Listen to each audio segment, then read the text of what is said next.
Welcome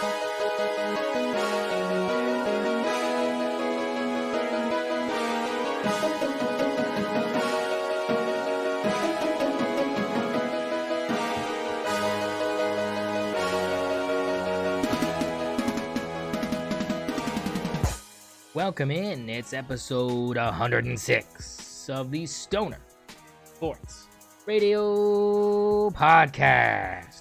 We're back, baby. We're ready for week 8. We're recapping week 7. We've got OU Texas talk. We got Joe Flacco bringing us all back. And we've got the St0ner Sportsbook, where we had an okay weekend. We had some thrillers, and I'm ready to tip my cap to the Pittsburgh Panthers. We'll talk about that as we give our final thoughts heading into week 8. Joining me once again is friend and co-host Zach Huffman back at the Huffman Man Cave. What's going on, Mr. Huffman, on this Be Happy Friday? I mean, you know what's going on. Don't you don't need to ask. You know how we're feeling. You know it's bad. You know it's a bad feeling on this side of the river, you know. You're right. You're right. That was a belt to ass. It was belt to ass. It was a start to. I wouldn't even say start to finish, but I would say ended up being a belt to ass for sure. No, I wouldn't say start to finish. I think like second half belt to ass. Yeah. Second quarter is where it started, I guess. But yeah, it was. We were. We'll get into it. Yeah. We'll touch into it. Let's get past. I was about to go crazy. Let's ease into it here. We're gonna start with Friday night's games. Not really anything to report other than South Florida just murdering North Texas, the 24 ranked Bulls of South Florida. 60. Yeah, but they didn't start well, and that was concerning. They didn't. They were down. It was tied at 21 at halftime, and then the second half happened, and it was just kind of like, oh, there's Mr. Mester Maker. Locker room got an ass chewing. Yeah, I mean, look, the North Texas quarterback throws for like 330 yards on 46 attempts and 2 touchdowns. That doesn't sound like a line you come back from if you're a South Florida team. Not in the history of I've known South Florida have they even ever been able to like withstand an offensive output like that. But they not only withstood it, they cooked. And they did a lot, and it had to do with the fantastic quarterbacking of Byron Brown. We like Byron Brown here. We think he's definitely an underrated, really sleeper pick for any sort of award, really, because you're at South Florida. But he's putting up decent numbers, and I think the kid will probably get drafted. It's almost someone will take a chance on him. He's too good. And 63-36, great score there. South Florida continues to move along here in the American. Byron Brown had 5 touchdowns. Yeah, he had 5 total touchdowns. 2 on the ground and 3 through the air. 2 on the ground. Almost 100 yards of rushing to go along with everything. So just 82 yards of rushing, 2 TDs, 245 passing, 3 TDs. Yeah. That dude is getting drafted. Yeah, he's probably getting drafted. And that was kind of the big thing from Friday. No other ranked teams in action Friday. Nothing really to report there. Starting Saturday, we'll start with the number 1 team in the country, Ohio State. Now, me and you both said if Illinois beats Ohio State, we're beefy 5-layering it up our urethra holes. Congratulations, Illinois. You're a fraud. We told you you're a fraud. We told you weren't real. I love Luke Altmaier to death. He's very efficient, but it's just too much talent throughout the whole entire roster to overcome. You should have known. You should have listened to us.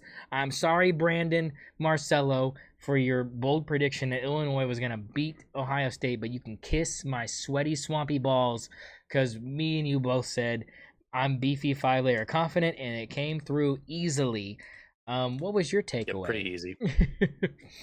I think we knew what was going to happen in this game after Indiana just beat the fuck out of Illinois.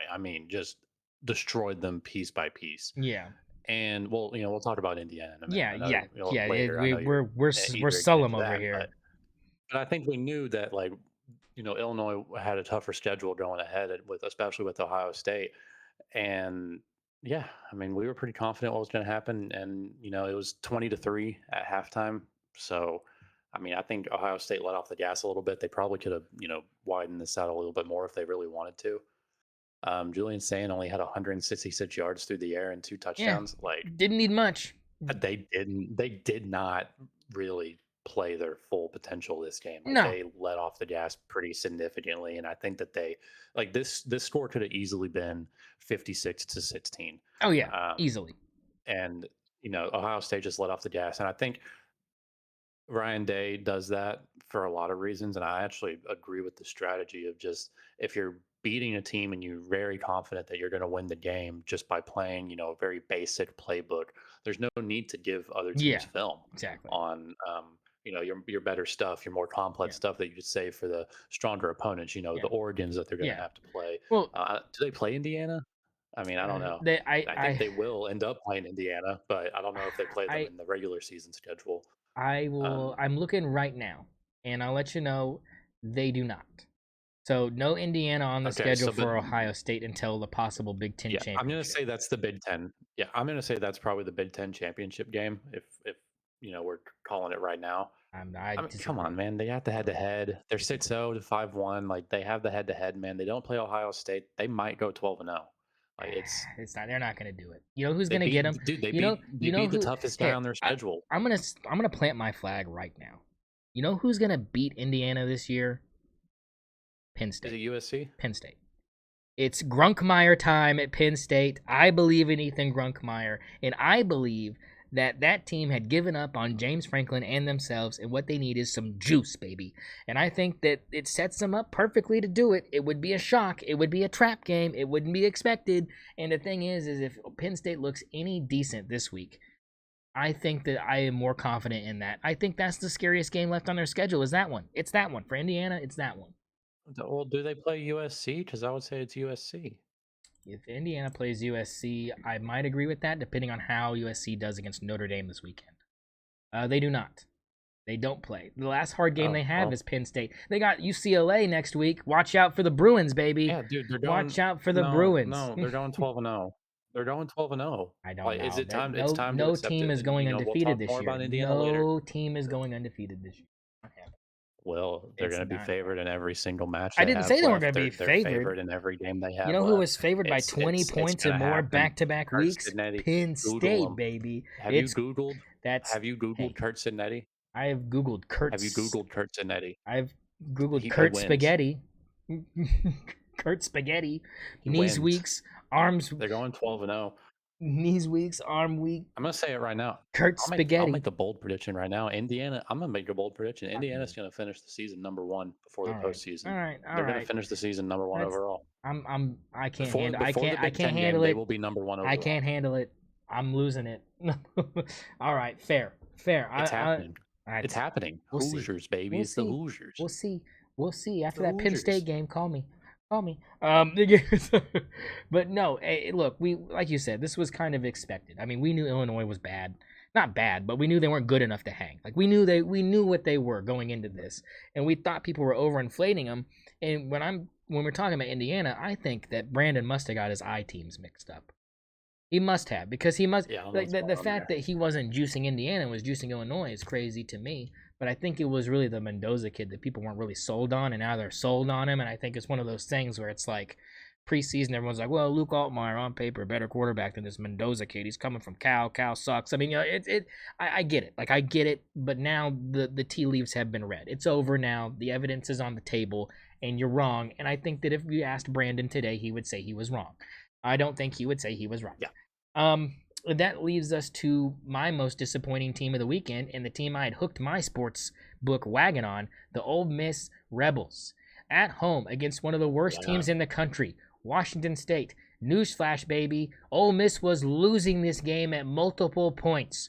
Probably should have lost the game completely, and for the love of God, just in the last 4 minutes of the game, Washington State decided to turn back into a pumpkin, and Ole Miss survives 24-21. I'll tell you, I am not confident in Ole Miss's ability to play consistently.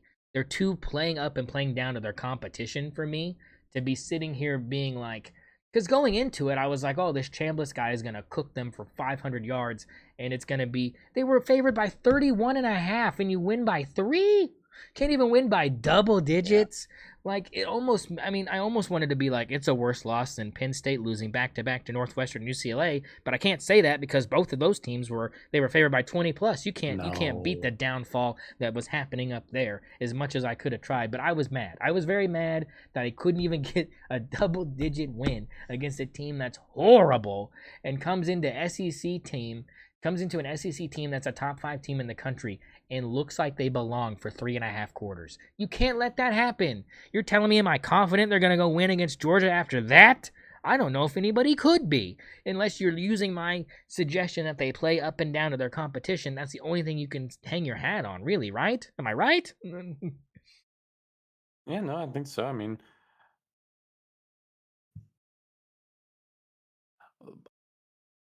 I think they're going to go into Athens and win. I They really do. I think they just had could. a bad game. I mean, They. you've seen national champions be down 6-0 Oh, to Kent yeah. State at halftime. Like this happens, This man. wasn't halftime. This You was know, three and a half they quarters of getting no, cooked. they found They a were way to win. getting They out found a way to win, physical. man. I know. I'm not saying it's. I'm not saying that. I'm just saying it didn't look good. And like you said, we've said that multiple times throughout the year with really good teams. I remember not feeling good about. I think it was Georgia probably last year. They had a game where they barely beat Kentucky or Yeah, something like that, and I was over here like it's fucking over, baby. Same kind of feeling. I'm probably wrong. You're probably right, but I mean like it just. I don't know if you're an Ole Miss fan if you can feel objectively confident going into a place like that after doing whatever the hell that was last and it's, week. you know, And who knows? I Maybe mean, that's an maybe ugly win. but But but like, think maybe about it, man. maybe I Lane mean, but Kiffin it's was like, taking a page out of your playbook, going completely vanilla and seeing if he could survive. I mean, maybe that's what it was. And maybe if he came out after the game and was like, "Yeah, we weren't running any of our stuff, and we're just doing vanilla, and we got lucky." But I just feel like I would start panicking if I'm a favor by 31 and a half, and I'm only up by 3 at halftime, and then I'm down by by then I'm down by 4, then I'm down by it just didn't, I don't know, it just didn't seem good to me. If that was the case, it didn't seem like it made sense that way. But I'm not disagreeing. They do have a shot, and if they play to what we've seen they can be, then yes, they definitely have a shot. But it was just ugly. Just ugly. Um Texas A&M, Florida. This was a game everybody was kind of looking at going, hey, this could be fun. And it did start out fun. 14-14 after the first quarter. That's a fun game. It looked like it yeah. was going to be a fun game. And then it just kind of, Florida didn't score after that. It just was just kind of like, oh, this is bad. And, of course, Florida fans kind of feeling themselves, right, going into this game because they're like, oh, yeah, man, like we just beat Texas. Have fun, Texas A&M. We're about to go back to back. And that didn't happen. What was your takeaway from this? I think Texas A&M has a pretty low ceiling. Honestly, I think they're just Mm, beating teams that um, aren't very good, in my opinion, so yeah, far. I mean, yeah. Florida, like you look at Florida, like they play well against Texas, and obviously, Texas played well in Week 7. But when I look at A&M, I see Reed, and I'm thinking like I don't see this guy being anything more than Thank a you. game manager, a Thank guy you. that is going to get you 225 ish yards a Yeah, game with thank a you. touchdown, maybe one on the ground. But like he just isn't anything special. Like I would say DJ Ladway is a better player than him, and I don't know if that's, I mean, maybe not a better player, but has more potential to be a better player. Yeah. And A&M just, I mean, it's obvious that they have a really strong unit on both sides in the trenches. Um, but I just don't see the playmakers. I don't see any one guy that's I can trust to get me a touchdown when it's necessary. So when they start playing some of this tougher competition, getting further into the SEC conference play, and honestly, they have one of the easier SEC schedules. It's going to get a little tough for them. Like they have to play Texas pretty. Did they play Texas this week? I don't remember who Mm, they're playing. uh, they are playing this week. Texas A&M has got Arkansas, and then they've got LS. But okay, They don't and play I don't Texas think that's until going to the be an easy last week game. of the season. Last week of the season is Texas. They got Arkansas, LSU, Okay, so like Missouri in a row, and then they got South Carolina, then Samford. The Bulldogs have Samford, and then they got Texas. yeah. Well, I mean, look at that Arkansas game that's this week. I think that's going to be a. I think that's a. I Oh, might take. I mean, yeah, we'll get to fast that forward. because I might take it. you, I might take Arkansas. yeah, I yeah, think yeah. that. Hey, I think that this team is different with, Yeah. Tina. I think it's just a different team. But yeah, I just don't. I'm not super impressed with A&M. No, Do I'm I think not they've either. earned like the number 5 spot? Mm, Yeah. yeah, I mean, yeah, resume wise, yeah, I think they have. But I mean, they're 6-0. What can you really say? They're 6-0. They've beaten some decent yeah, teams. they have. So Like I Auburn's think no it's a slouch. question of what. Yeah, Auburn's no slouch. Auburn was up 10-3 Yeah, at I mean halftime on Mississippi Georgia. State. Like, I mean that game would be nothing if they didn't beat Arizona State. You know what I'm saying? Like that would be nothing if they hadn't done that yeah. previously. So I mean that So I mean, they're catching they they're have some catching good bad wins, team but and they're catching bad teams after they beat good teams too. So that helps them out. I wouldn't pick them to win a playoff game. Oh hell no. I mean I think you're Which they more. probably will get to a playoff game, They're but they're closer to being 6-6 than they are 12-0. I mean let's be honest. I mean oh yeah, yeah they're I mean yeah. I they're think we're probably gonna see like this team skid pretty far. yeah 8-4 is probably what I'm looking at here for Texas A&M. I think they Well, lose. that would be the consensus. Yeah, I think that's pretty much what we're looking at right. But yeah, no, good start for them and another solid win. I don't know where we put Florida right now. Um they're just such an enigma. They They're just so hard to, they're yeah, they're so yeah, hard they're to yeah, like rank. to gauge right now. I don't know what to think about them. Moving Just on to like the the wins they have are yeah, a yeah, little interesting. that's what I'm saying. Like the wins are the wild thing for me. It's like, oh, you beat Texas, that's good. You beat, like it's like, but you can't beat South Florida. Like you can't beat. I mean, you can't. I mean, at least all their losses right now. To be honest, if you're Florida, all your losses except for are against ranked teams. All your losses. Number 4 Miami, number Yeah, 3 LSU, number 24 South Florida, number 5 A&M. Like those are not bad losses. And you got Georgia next week, which is a top 10 team. Then you got Ole Miss 2 weeks later, top 10 team. Tennessee possibly a top 10 team the week after that. Florida State, we'll see how that goes at the end of the year. But I mean, the losses that Florida has here, this is the only year I can think of where Billy Napier's not sitting here going, I've lost games I shouldn't have lost. You know what I'm saying? You can't really say that because I mean the South Florida game we thought that was the game, but then we ended up being like, oh, South Florida's good, so technically not a bad yeah, loss. And all the rest of them, like I said, are top 10 teams you've lost to. So I can't really say that they didn't lose the games that they weren't supposed to lose. Like I think right now their schedule is just set up for them not to be have a very good record because they play so many top 10 teams. That's like 7 top 10 teams on your schedule. Catching them in that top 10 spot. That's rough. So I mean, Florida's got their work cut out for them. It's gonna be bad. Um, Alabama and Missouri. This game, uh, got lucky on this one. The 2.5 point spread I thought was gonna be easily covered by Alabama, and that didn't happen because Missouri decided to, I don't know. Both teams decided to be mid. It was a mid off. It was a mid off. This whole entire game was a mid off. I wouldn't even say it was exciting to watch because the offense was just kind of painful to watch. So it was terrible. I didn't really tune into this game until the final quarter, and that was Yeah, kind of until the when last all the couple crazy minutes. stuff happened. So I mean, a decent win for Alabama, a good loss for Missouri. I mean, both the teams I think benefited from this game. I don't really think we lose much of our opinion on where we think these teams are right now because I feel like this is I don't know. Vegas got it right. I mean, 2.5, 3 point. I mean, I don't know. I mean, I felt like there was a bigger gap, but maybe there's not. Because I think both these teams are mid. Yeah. I don't know if both these teams are mid. Missouri just might be a little bit better than we thought. Yeah. They might be an Alabama level team, and I mean, they kind of showed it. I mean, they kept up with Alabama the entire game until the end, and I think Missouri could be a team that, we're seeing, sneak into the playoff if they keep up um, the way they've been playing. Obviously, But the harder part of their schedule is on the their way. schedule gets Um, so fucking I don't know if rough. they've really been tested yet, but I would say like this Alabama game is They're definitely a about to. test, and they played Yeah. well. Yeah, they played So well. I They mean, they 24-27, like that's not a bad loss at all. they played well enough to Privilege give just us. needs to play a little bit better. No, you're right. And they got Auburn tomorrow, which is a tough one on the road. Mhm. Then you've got Yeah, Vanderbilt we'll see on what happens there. That's a good test for their yeah. defense. Then you got Vandy on the road, A&M at home, Mississippi State at home, OU on the road, and Arkansas on the road. So a lot of chances for Mhm. Missouri to trip up here, but you're right. The tough half of their schedule started last week and it's continuing throughout the next 4 weeks. And I think their break could be Mississippi State, but again, they've been playing so well. I don't know if this team really gets a break the rest of the season, Zach. I think this is just a really tough schedule. And I think Missouri fans knew that going into the season they were going to have one of the toughest schedules. They're getting the full taste right now. Yeah, yeah, 100%. Um, I think they have. Yeah, they're gonna. Uh, that's gonna be so tough. I mean, I'm not confident in OU at all, so I can see Missouri winning that game. Like, I think they could Yeah. make their way to 10-2. I mean, it's possible. I think a lot of these SEC teams are kind of set up to possibly do that. It just depends on how the dominoes fall in certain other games. It's going to be a clusterfuck these last 3 or 4 weeks of the season in the SEC, and that's going to be really fun to watch. What wasn't fun to Mhm. watch was your Kansas pick get cooked. The first half Yeah, looked good. I mean, you had a 17-point second quarter. It was 21-17 at halftime. That's not.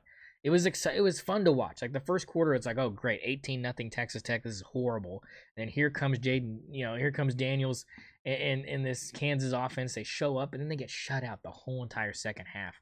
I mean, credit Texas yeah. A&M for making halftime adjustments, but I mean, this game had the potential to be a They keep really good game, losing. and you were there. I was believing for a whole entire half of football. I was like, oh my goodness! Like, I mean, we saw a little bit into the crystal ball there, and then it just kind of got away. Was that your takeaway? Because I mean, Cameron Dickey, my goodness, son.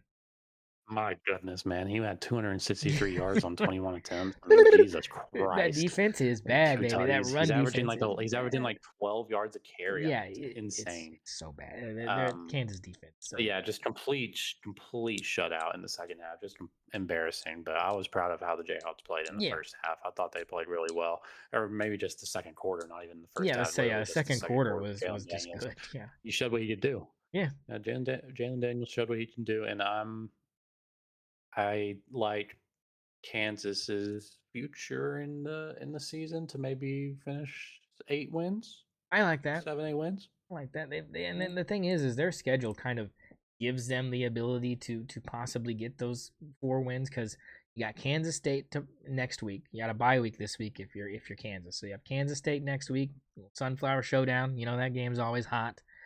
Then you got Oklahoma State at home, W. Arizona on Dub. Arizona on the road. That's going to be a fight, but it should be a W.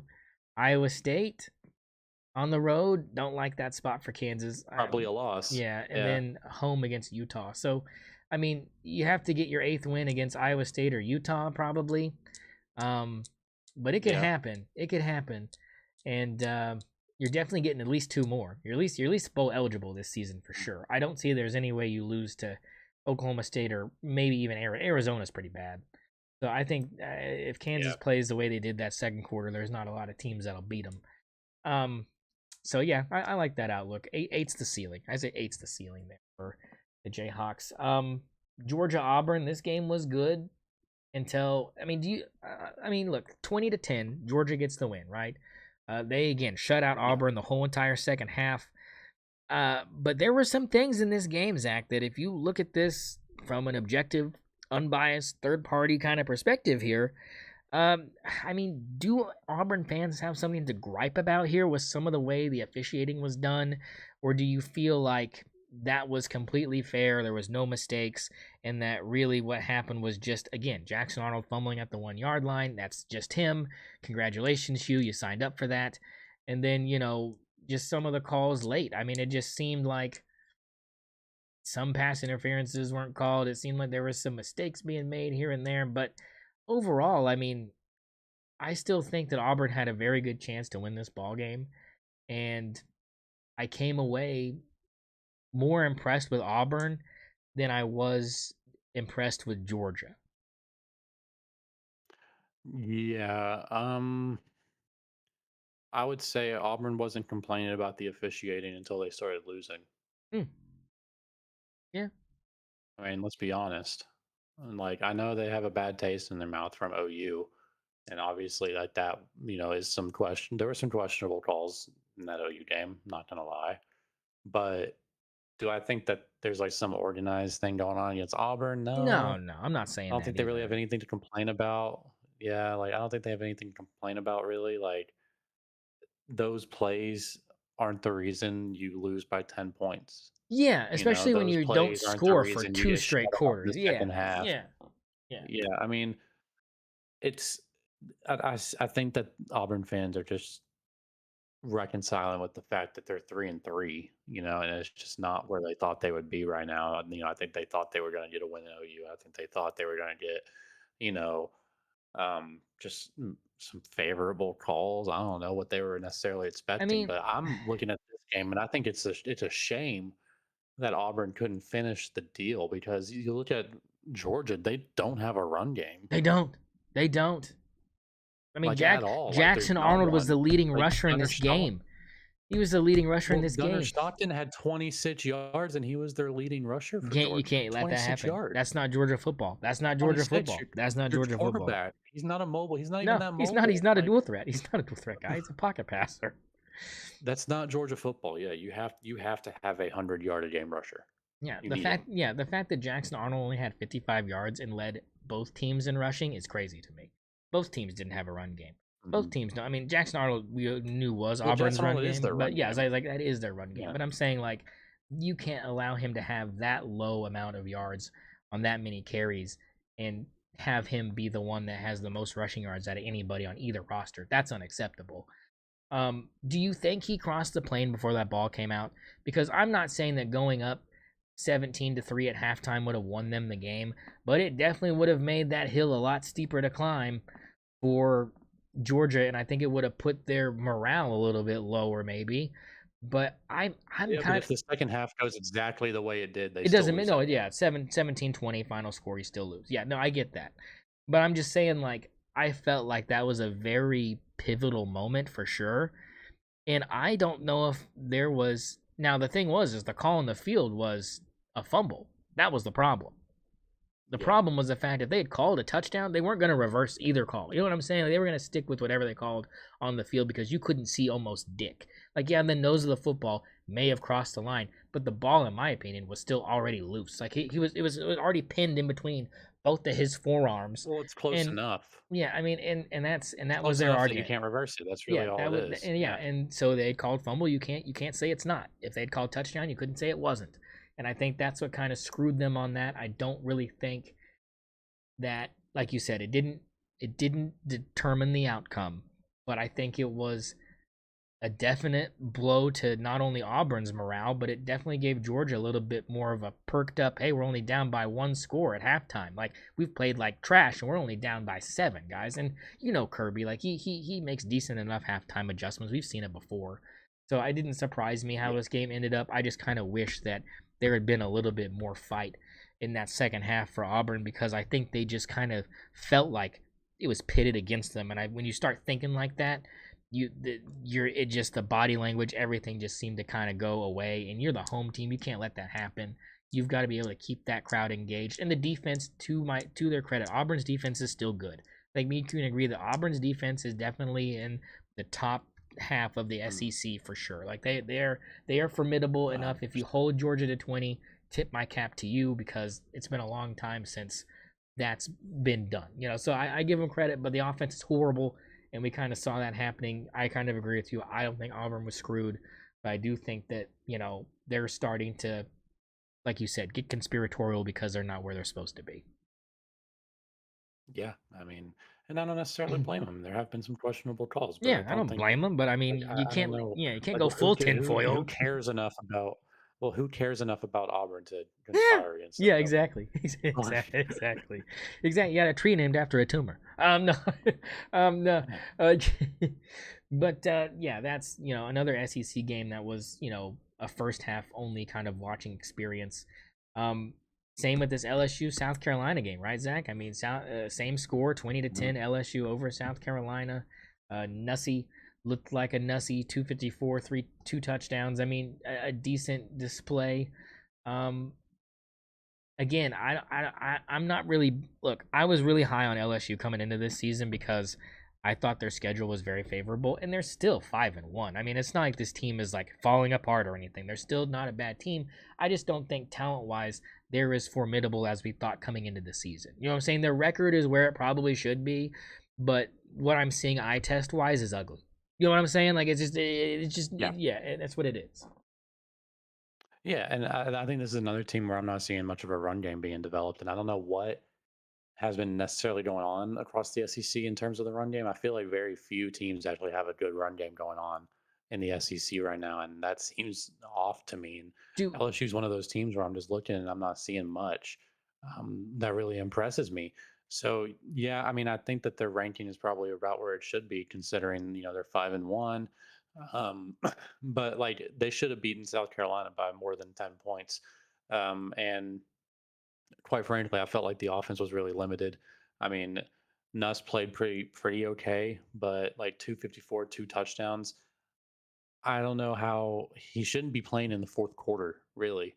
Um, so considering where LSU was in the preseason to where they are now, yeah, I'm not super impressed. And I think that they're probably going to end up being a team that's in like playoff considerations just because of their schedule, just because of the record they're probably going to end up having. But yeah, I'm not super confident in this team being able to do anything in the postseason. Yeah, I'm kind of with you on that, and unfortunately, because I mean, like I said, I kind of was thinking they were going to be a little better. Um, now to your second pick with the word Kansas in it. Tennessee, Mhm. Arkansas. I mean, this game was good, and I was believing. I'm not gonna lie. Yeah, I thought this was a great pick by you to pick this. I mean, obviously, if you had picked the spread, or picked him to cover yeah. instead of money lining, you would have been golden. But I did like the bold prediction of money line. It's just again, I was gonna say like, do you think Oh the man, lack of so close. I was like, do you think of the lack of run game is because the front sevens in the SEC across the board are just so good? But then I look at this game and I go, Arkansas is not one of those Yeah, teams because I mean, it seemed like, and I don't know how much of this game you actually watched. I watched a pretty good, decent portion of this, and it seemed I to me, watched a lot of it. did it seem to you like every like 4 or 5 plays that Tennessee just had a guy with the football and there was no one in a white jersey within 15 yards of him for some reason? Like I kept looking up and there was like Yeah, an I thought orange the offense jersey. was called well to get guys open. Yeah, like I was watching the game. It's like there's a guy in an orange jersey wide open with the football, and the only person between him and the end zone is like the two safeties. And I'm just like, where is the front? Where's the rest of the Arkansas Razorback defense? Where are they? Mhm. And they were just nowhere. And that's how you get a guy like Bishop running for 146 yards and a touchdown, because yeah, couldn't stop the run, and it ended up absolutely killing you, especially when you needed a stop late, couldn't get it, and Tennessee survives this game. Zach, I don't know. Again, do you feel? Here's a question for you. Do you feel more confident going into this week if you're an Ole Miss fan going to play Georgia or a Tennessee fan playing Alabama this week? Because both of these teams, in my opinion, did not play up to a level where if I'm a fan, I'm going, we're looking pretty good going into this game. I mean, which team do you feel Yeah, I like don't think is? they should. I mean, which team should feel? Which fan base should be more worried? Should it be the Ole Miss fans or should it be the Tennessee fans? Like, which one do you think should feel more worried, I guess, about the I level of mean, performance? I'm gonna say Tennessee fans. I think I think Ole Miss is gonna be fine. I really do. I think they just had a Okay. terrible game. They just played a bad game. Okay. Tennessee, on the other hand, they lack a run defense. Yeah. I mean, I mean, it's just that and simple. And then they're and playing against Alabama this week, and I think that that's going to be a tough team to stop the run against. I think they still have, their offensive linemen can push the ball down the field. They can, you know, block for the run plays. They're not the best at pass protection, but Alabama is going to have the size on them, and that's going to be a tough way to for. I mean, they can't stop the run against Arkansas. They're not going to stop the run against Alabama. I don't. It's really the only way to put it, in my opinion. So, I think Tennessee is probably gonna take the L against Alabama, and then they're going to be fighting to make sure that they can win every game from here on to be in the playoff again. And I just don't think that's going to happen. I just don't think they have the defense this year. Um, and it's really similar to how I feel about OU on the other side of the ball, which we'll hmm, get on to. But like, yeah, I think if you're lacking the run game on either side, then it's just going to be tough to win any game. So you're going to be able to obviously beat those lesser opponents, and I think Arkansas is one of those lesser opponents for Tennessee. I mean, you're looking at a 2-4 Arkansas team, but they have talent, and now they have better coaching. And I think we saw that. I mean, Washington Jr. finishes with 131 yards and a touchdown on 19 attempts. You can't stop the run against that offensive line, then you have problems. yeah. I think I think you're correct in that. I mean, and to me, Zach, I mean, I wish Taylon Green had another year of eligibility. Somebody's to save that man from Hmm. Fayetteville. I, I, Yeah, I, and I I think he might have a shot. yeah. I mean, yeah. mean, I just, He might have an undrafted chance. I just feel like he's that kitten in that meme where that guy's like, I'm gonna come back for you. I'm gonna take you from this place. Like, like I just feel like someone needed to do that to him because Yeah. he's just too talented, in my opinion, to be stuck at a place like this. It's just he's just so good. If he didn't turn the ball over so much, he'd be, I think, really, really good. But he's just so athletic, man. Like I said, he's someone's gonna give that man a chance. They got to. He's just got too much it factor, in my opinion. It's just someone needs to give my man a chance. Um, Georgia Yeah. Tech, Virginia Tech, another undefeated team. Georgia Tech, another team you could see going undefeated if they can beat Georgia at the end of the year. The rest of their schedule is pretty boo boo kitty easy. So I mean, is this? I mean, are we ready to say Georgia Tech is pretty much a shoe in for the ACC title game? At least are we able to say that? Because I don't see anybody on their schedule, I think Zach, so. that scares me at all. I mean, this is Yeah. got to be the easiest remaining schedule I've seen: Duke, Syracuse, NC State, Boston College, Pitt. I mean, Pitt. I'll say not going to be easy, but it's a home game. You should win that. Syracuse, a home game. You should win that, even though Syracuse is decent. I think this week against Duke is going to be probably your closest chance besides Georgia to get a loss here if you're Georgia Tech, because I don't see Yeah. any other game that remotely scares me if I'm a Yellow Jackets fan. I mean, it just seems like the runway is set for this team to at least be a shoe in for ACC title contention. Yeah, I think so. I think they're definitely in the game. Yeah. Do they win that game? I don't know, but I Yeah. think Yeah. Georgia Tech just have a favorable schedule. Even with the loss to Georgia, that's probably coming at the end of the year. I don't. I think that still keeps them firm. That's a non-conference game. They Yeah. can, Yeah. still probably going to go undefeated in ACC Yeah. play. Exactly. Um, like it's they're a shoe in for the playoff, in my Yeah, opinion. yeah. I can't disagree. Unless Haynes King gets hurt, unless some injury happens, I don't see that happening. So I guess put Yeah. that in our put that in our locks as like that's at least a playoff team. You can lock that in. Speaking of a playoff Yeah. team people thought was locked in, Michigan, baby. They lose on the road to USC by 18, 31-13. A big win for Lincoln Riley. A big win for USC. They're 5-1 now. Michigan drops to 4-2. They scored 13 points, and it just was again.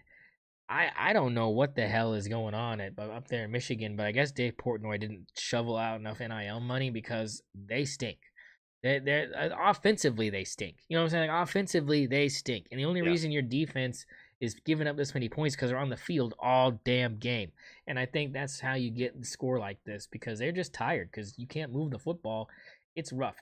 The only Michigan person that did anything was in the wide receiving group was Andrew Marsh. That was it. Every other category dominated by a USC player. You're not going to win games doing that. And I mean, should we start looking at USC as something serious? Let's wait until the game tomorrow, and then you can talk to me. Yeah, I think so. I think you got to wait and see what they do against a better team. They play who tomorrow? Notre Dame. Okay, well there you go. Like that's going to be a team where they actually get tested. I think Michigan was probably a lot worse than we thought. The OU game. We thought that Michigan looked okay. Maybe OU's just not that good. We'll get onto that. We'll move on to that in a minute. But I think Michigan is one of those teams that is going to have a decent record, but they're going to be fraudulent. Like they're no chance against Ohio State, in my opinion. Like actually zero chance against Ohio State, in my opinion, this year. That team just, I don't see a run game going on there. I think Bryce Underwood is a fraud. Yeah, I'll say it. I think he's a fraud. True freshman, sure, but yeah, like he's just making mistakes, yeah, and I think I think he thought he could rely on just his like pure athleticism, his yeah. pure power, Yeah, it's the Big and he Ten, just baby. doesn't have Nobody it. is athletic at the quarterback position in the Big Ten, baby. There's like 3 teams that got it. He Yeah, he thought he thought he was gonna cruise. I think I agree with that. But yeah, yeah, you can't let a and USC running back get 158 yards on the ground. That's just especially a Lincoln Riley running back. Gross, gross. That doesn't happen. gross. That doesn't happen. Speaking of gross, Well, um, Samaje Perine. some magic. Yeah, that's true. 36-7 Notre Dame over NC State. Zach. I mean, this sets up to talk about USC and Notre Dame a little bit more. Um, CJ Carr continues to look really good. 342 yards, 2 touchdowns. I really don't know what to Yep. think about him overall. I mean, look, this Notre Dame team is 4-2. in my opinion, too many losses for me to justify them going to the playoff, even if they win the rest of their games. I'm just going to be honest. They're just not a 10-2 Notre Dame team does not deserve to be over a 10-2 Missouri team. You know what I'm saying? Like that. That's where I'm at here. I just think that at some point not being in a conference has to hurt you, and this is one of those instances maybe. NC State's bad. I don't know what you take from this. I mean, it was tied early, and that was kind of I don't it. take And anything from this. yeah, another second half shutout for a good team. I mean, it just halftime adjustments work for these good teams. That's just the way it is. We'll see what is it? The fighting? Is it like the Shillelagh game or the jeweled Shillelagh or whatever? Is that what they play for USC and Notre Dame? It's some sort of Shillelagh. That'll be a good game tomorrow. Why can't every team just play for a hat? Yeah, I'll be locked in. BYU Arizona, Zach. This is why I said Arizona it might be a win for Kansas. It might not be because they're still fighting. I mean, they're 4-2. They took BYU to the brink here, went OT. Fafita is still decent, but 219 yards on 45 attempts is pretty inefficient. I think he really misses his wide receiver McMillan. I think not having him out there really stinks. They didn't really pick anybody good in the portal at the wide receiver position, and that really ended up hurting them. BYU continues to win here, Zach, and in my opinion, I think they're up there with Texas Tech as Big 12 championship teams battling it out possibly down there in Arlington. They don't have another game on their schedule that really scares the piss out of me if I'm a BYU fan. I mean, they got Utah this week. That's like that and then Texas Tech in 2 weeks after that. The Texas Tech BYU game will probably be must watch, but you've got Utah and Iowa State before that. Those are not gimme games. This week and next week will be how good are you games for BYU. Because I'm already disgusted that your quarterback wears number 47. Quit. Don't let that ever happen again. It's gross. Beautiful. It's gross. It's gross. It's beautiful. He should be a fullback. It's gross. Or a safety. A beautiful thing. Safety. But there needs to be some penalty. I get fined for that. But no, I don't think there's much to take away other than Arizona, as bad as they are, can still step up and at least give you a scare.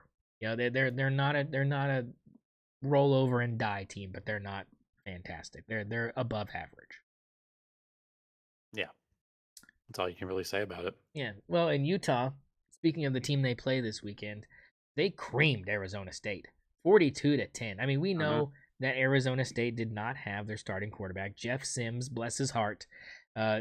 Nebraska and Georgia Tech alum Jeff Sims, who's been passed around more than a cheese tray at a fancy party. He was Jeff Sims, and the offense was just as bad as they thought they would look this week. I don't think this is a fair assessment of Arizona State, but you have to tip your hat to Utah. They did what they were supposed to. They had the better team that day, and they creamed them. Yeah, 100%. I mean, Dampier, I think he looked pretty decent. I mean, this team, I don't know. Arizona State didn't, put up much of a fight, so I don't even think he played very much. 120 yards on the ground is 120 wild. on the ground. Yeah, 12 yards on attempt, 3 tutties. I mean, he just completely carved them up on his own. So I like Utah to maybe even sneak it themselves into the Big 12, championship conversations. This week is going to mean a lot. Yeah, this week is going to mean a lot because this head-to-head of a BYU might be the tipping point if the rest of these schedules go the way they could. Another Holy War. Yeah, another ranked Big 12 team. Yeah, no, Utah is. Oh, I didn't even mention this. And apparently, the Mormons just love shooting people because I sent you this. I don't know if you saw this, but a BYU fan got arrested over the weekend for terroristic threats on Twitter for saying he would shoot anybody wearing red at this game. I mean, so hey, kind of energy we like to see. Yeah, I don't know why you have to arrest him, man. This is apparently the authority. Yeah, the authorities are not SEC ready for BYU or Utah. So that was that. So if you think there's any love lost between these two teams, you are dead wrong about that. They hate each other, and I can't wait to see the hate boil over tomorrow night. Colorado, a big win for them over Iowa State. I mean, what can you take from this, Zach? I mean, Iowa State, again, we talk so much about them and just how Matt Campbell's done such a good job, and they should be in contention for this Big 12 title. And the thing is this loss, in my opinion, does not put them out of that discussion. This does not ruin their Big 12 hopes. Does it ruin their playoff hopes? Maybe, but I mean, in my Yeah. opinion, next week they're on a bye week. This week, next week for them against BYU is going to be big. But the rest of their schedule, I mean, Arizona State, TCU, Kansas, Oklahoma State, very, I wouldn't say favorable. It's kind of an interesting, it just seems like trap game after trap game with their last four games here. Because it's like, yeah, BYU, okay, well, Arizona State, well, Sam Levitt will be back, so you got to worry about that. TCU, they've been ranked and not ranked. I mean, they're kind of on the same level as Iowa State as far as where they've been in the AP. So that could be, and we know Kansas, what they're able to do and what they have the potential to do. And I mean, the only thing I could say that's probably a win here is Oklahoma State on the road. This is probably the only thing I could say is a for sure win the rest of the season for Matt Yeah. Campbell and his boys. But like you said, that doesn't mean they won't be favored in every single one of these games. Maybe not the Arizona State game, maybe not the BYU game, but the rest of those they should be the favorites, according to Vegas. So as big of a win as this is for Colorado, because I think it does put them on a trajectory to possibly make a bowl game. I don't think it hurts Iowa State as much as it could have in the past, you know? Yeah, not necessarily. I think this says a lot more about Colorado than it does about Iowa State. I think Colorado came to play. Salter at 255, two touchdowns. Uh, I don't know who this kid is, but this Williams kid, Joseph um, Williams, in baby. Colorado. Joseph Yeah, I mean, Williams. 128 yards on 8 catches, Yeah, what a time and to a show tud. up, though. Like, what a I time to mean, show up. yeah, what a game to show up, and I don't know, if this is just a one game fluke or not. I think we're gonna be looking at him this week to see what happens, but I think we might be looking at a future star in the Big 12. A guy like McMillan who can shine on a team that's maybe not as good, but get themselves drafted off of that, and I think this could be one of those guys. Yeah, no, he's definitely talented. I do like what he brings to the table, and it just seemed like, I mean, and he's a Texas kid. I mean, you know how that goes. Mhm. Um, Yeah, but you look at the rest of the games he has this season, he just was not there. Two catches, five catches, one catch, three catch, four catch, one catch. I yeah. mean, if this was his coming out party, it was a great time to have it. And sometimes it does take these young guys a lot to get going. He's only a sophomore. He didn't play at all last year, so you have that kind of redshirt freshman feel to this guy. So I do feel like you said, maybe he figured it out. If he does really well this week, then maybe he's figured it out. Maybe he's the go-to guy, or maybe Caden Salter has finally found his wide receiver one. There could be multiple things going on here. Um, but I do agree. I think this says, like I said, I think Colorado puts them into bowl game territory here. 7 wins this season is not off the table. If they would have lost this game, I think a lot of fans would be saying, pack it up. No shot. But again, very favorable schedule. Arizona, West Virginia, Arizona State, Kansas State, um, Utah next week. I mean, this is a Colorado team that can get 3 more wins. I think they're there. I think those 3 wins are definitely there on the schedule Mhm. for the taking if they play to the best of their ability, which I think may have been last week. Um, Speaking of best to my ability, I'm gonna toot my own horn here. I told you, Florida State fans, it was gonna get worse. I told you it was gonna get worse. You didn't believe me, It got but guess worse. what happened? You hosted the Pittsburgh Panthers, and you thought you had it made. And what happened? You boop boop boop boop. You got cooked. 34 What a 31. call! What a call by you. I, one of us had to have one of these upsets hit. We picked enough of them.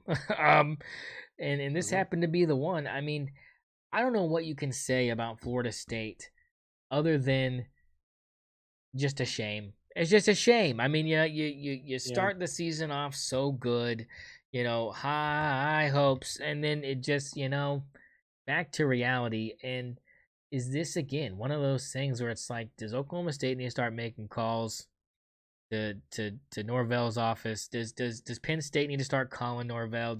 I mean, is this going to be enough for them to want to push him out, or is this going to be one of those things where it's just like, we're locked into this? They're 0-3 in conference play. Like, it's bad enough that you're 3-3, but all your losses are conference teams. Like, it's not like their schedule gets super hard. I mean, this is the ACC, Zach. We know what it is. They got Stanford this week, W. Yeah. Wake Forest, W. Virginia Tech, W. NC State, W. I mean, the only games to circle the rest of the season are on the road against Clemson and Florida. Those are it. And Florida's not even a conference game, so really Clemson's the last one you got to worry about. And you could still be looking at only having 3 conference losses, maybe 4. You're not making the ACC title game. Georgia Tech's already made sure that's happening. But I just think that overall, I don't know if it's enough to push him out. But, I mean, Pitt 4-2. I mean, I knew they were good. Like, I didn't think they were gonna. When I made the pick, I wasn't sitting here going, I got a scale of 10 confidence. But I knew what the potential was, especially with a new quarterback. I think I like this new guy better. He's a little bit better, and they got a big game against Syracuse tomorrow on the road. That'll be a real good gauge to see exactly where they're at with the new quarterback, because playing one game and beating Florida State with your new quarterback is a big win, but how much did him being a new quarterback factor into your defense not being able to stop his ability? Because he's a young greenhorn. He's a young one. He's a young Gipper. He's a honest to God true freshman, and boy, to have a true freshman come down there and do that to you is, I mean, am I allowed to say it? Look better than Bryce Young or Bryce Underwood. I mean, not Bryce Young. No, Bryce Underwood says you'll never see a freshman like him. Well, man, what do I know? What do I know? What was your takeaway from this? I mean, other than obviously great pick by me. I mean, Sawchuk. I mean, I love the dude to death, but they needed more of him. 14 carries for 71 yards. Another no running game for a team. Yeah, and it really doesn't make sense to me. Like, why the running? Is that just a trend that's happening in football, that the running game is getting stopped more often? I'm not understanding why these offensive linemen aren't as equipped, to push the ball down the field as they are to, protect the quarterback.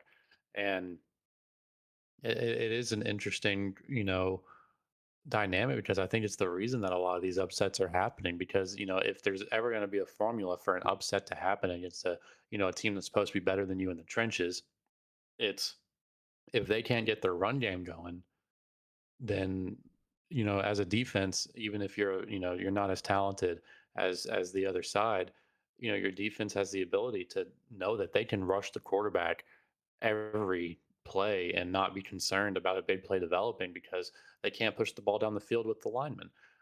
So no running game means, quarterback is going to get rushed a lot more, probably going to get pressured a lot more, and then the passing game is going to fall apart. And I think that's what we saw happen against Florida State. Like, I just don't think that they ever got the running game developed. The passing game was looking good for a while.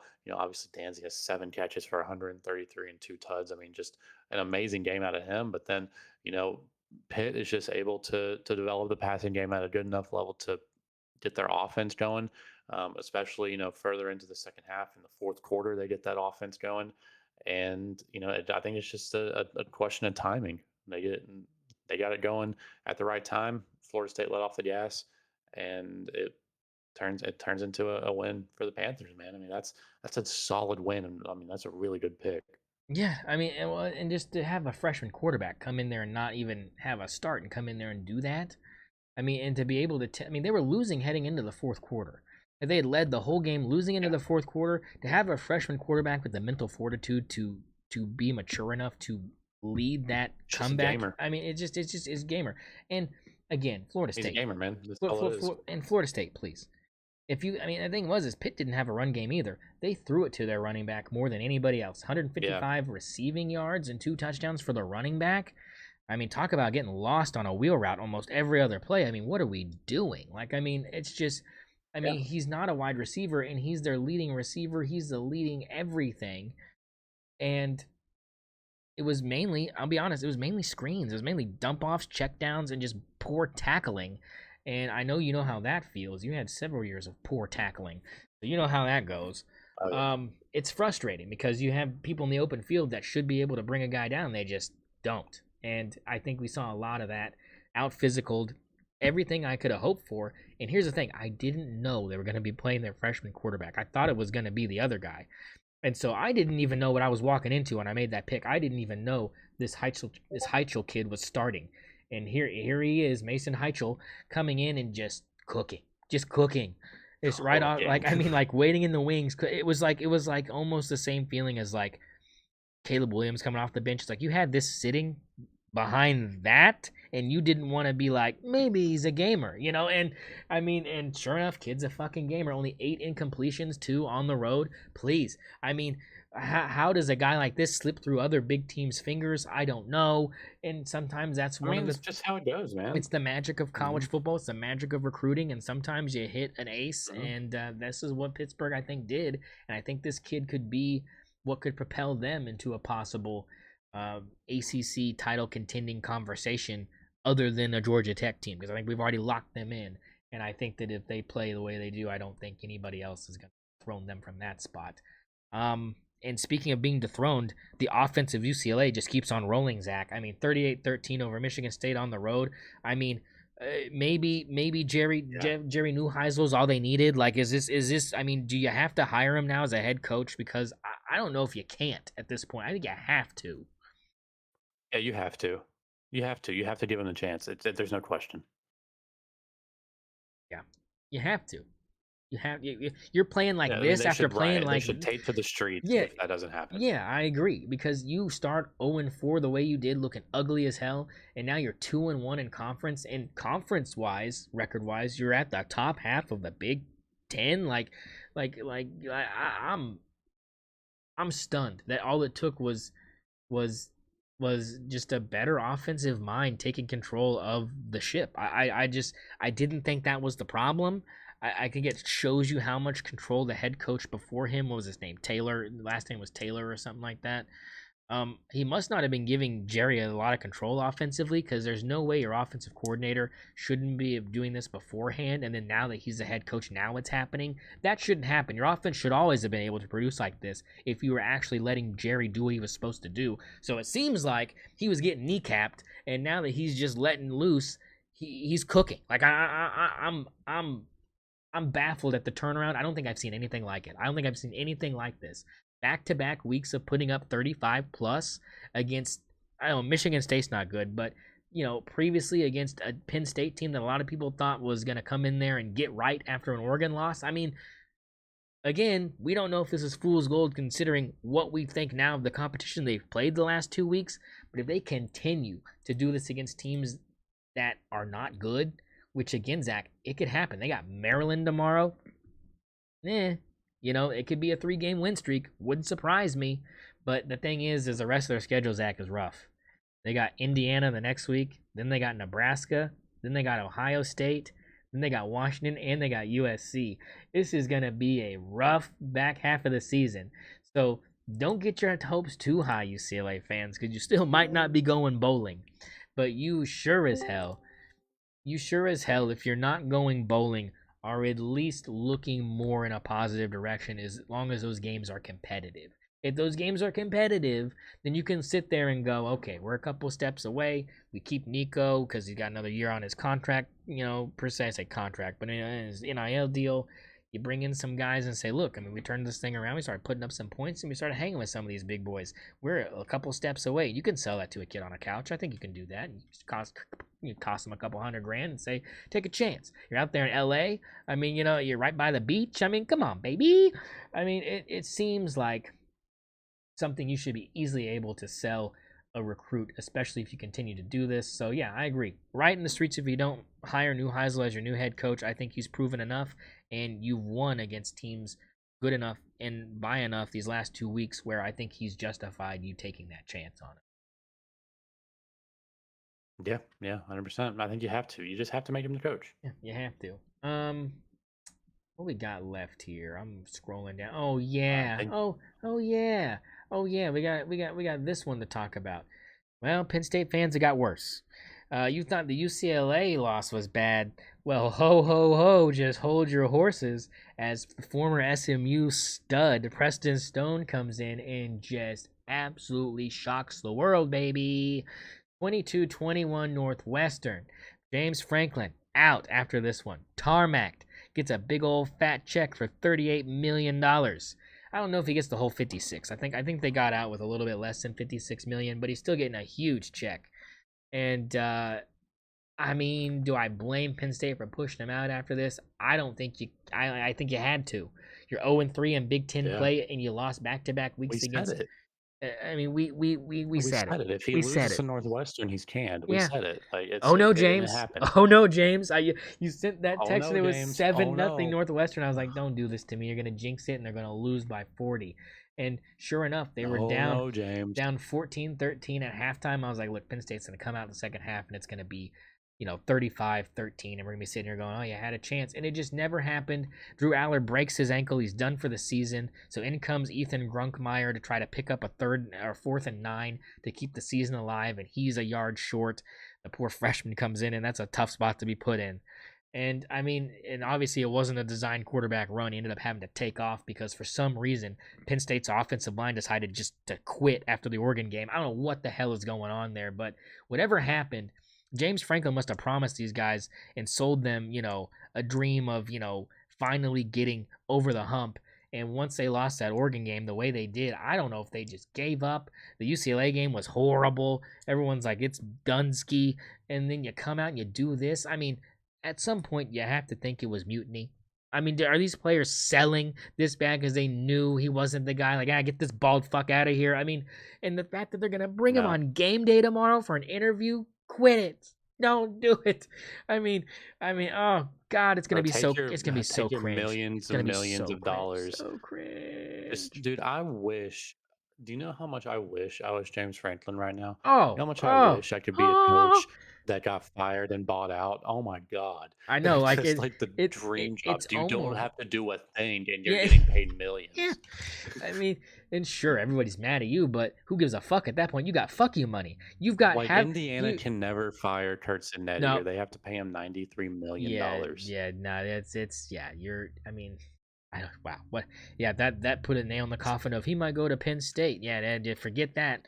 OSU fans, forget that. Indiana Yeah, said, forget. hell no. Yeah, forget it. Indiana said gun on his head. Said you're signing this fucking deal. Yeah, like yeah, you're staying here, baby. Yeah, they twisted his arm with $93 million.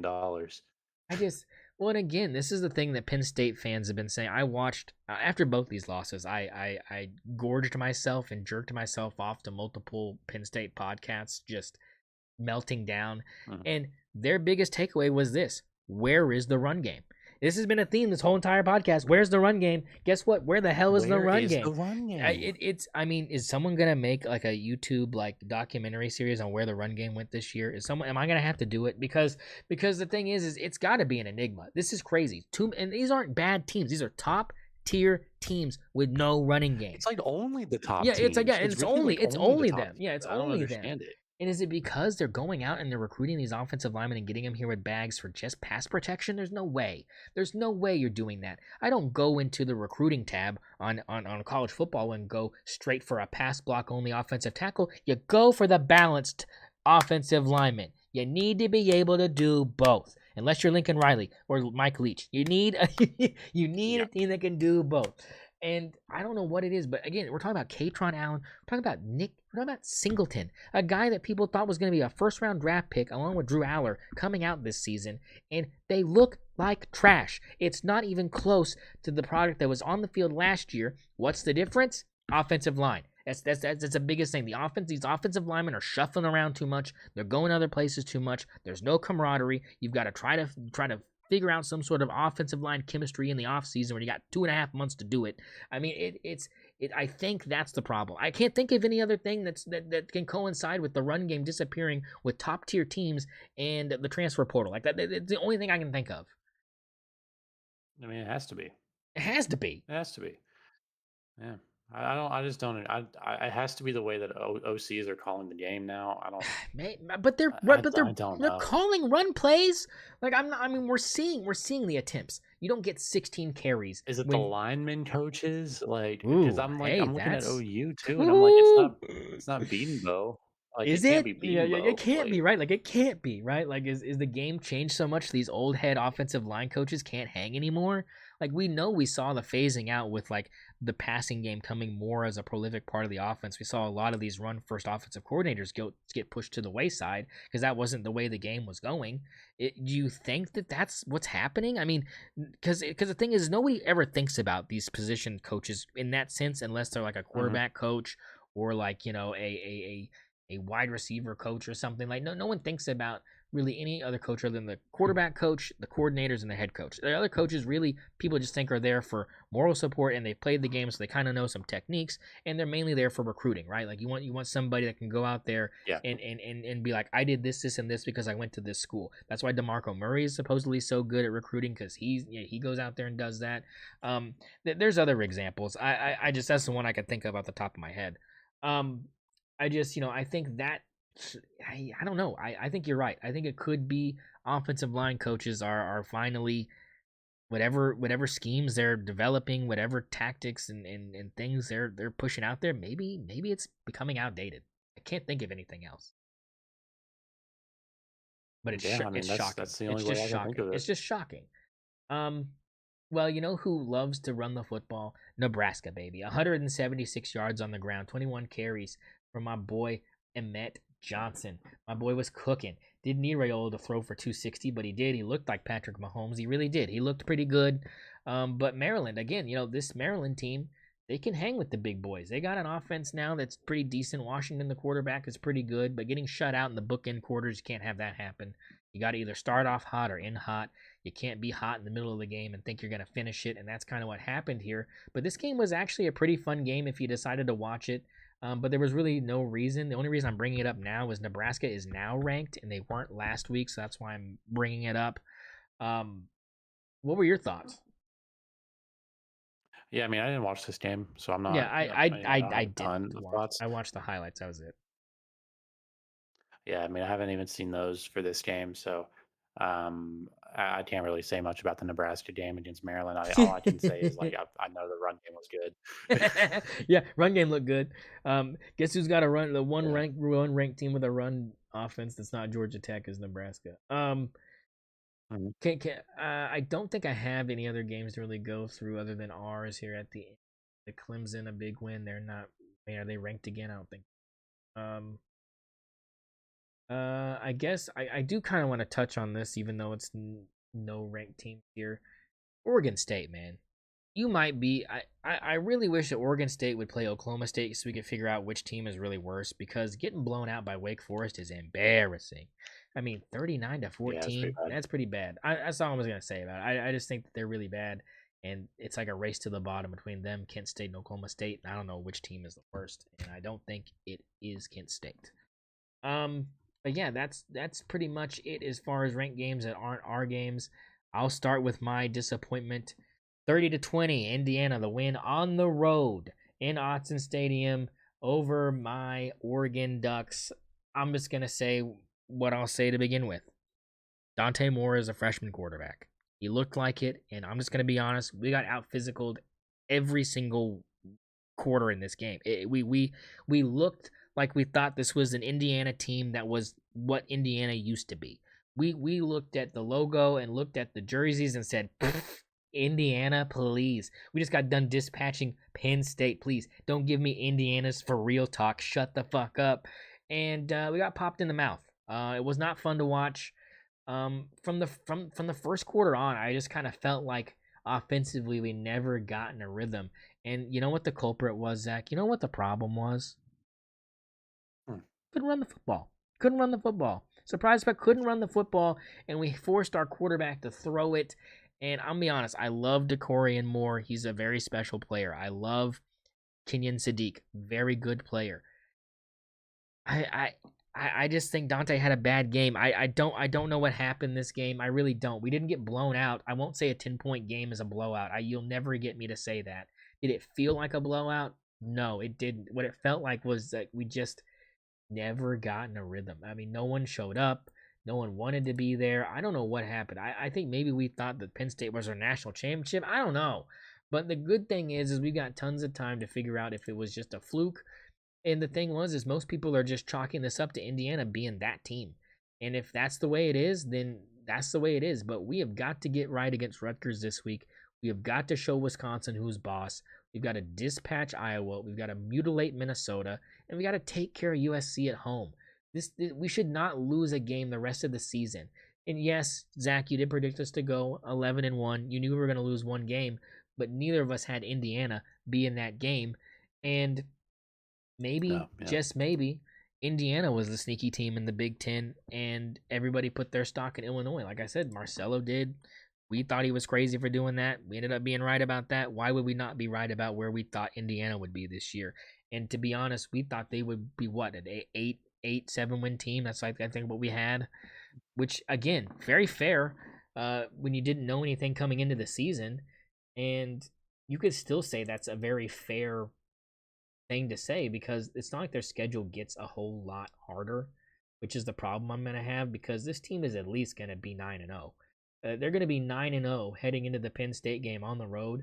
And that's why I say that's the team, that's the game to circle. Penn State on the road is the game to circle. UCLA is a fun one to think about, but it depends on how well UCLA plays this week, depending on how I feel about their level of competition that they're going to have going on the road to Indiana. I think it's a tough spot for UCLA, so I would really think that Penn State is really the last obstacle they've got to jump over. But as far as my Ducks are concerned, we should be pissed. The rest of the year we should be pissed, and we should show that we're pissed, and we should really be fighting to be in this sort of three-way tie conversation for a Big Ten title appearance. I think we should be in that position.